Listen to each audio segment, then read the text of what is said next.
想釋放天性，不懂禮貌回應。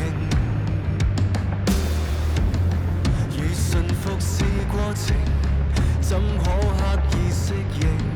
說我不認命，自蔓藤懸崖生長，能迎難再上，不稀罕普世來鼓掌。似石頭沿途風霜，仍還強進化，不伸手討要誰欣賞？為什麼定義我？世界不應該只得一種結果，用什麼愛我？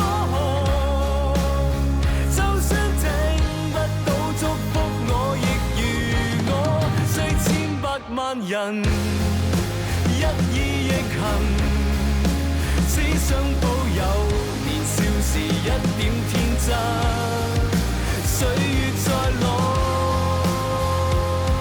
人放任白領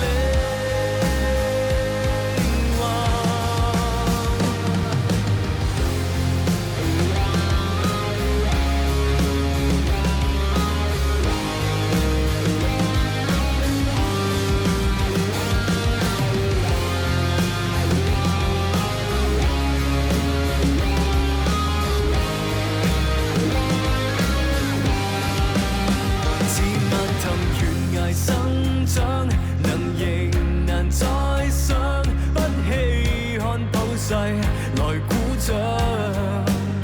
似石頭沿途風霜，仍還強進化，不伸手討要誰欣賞？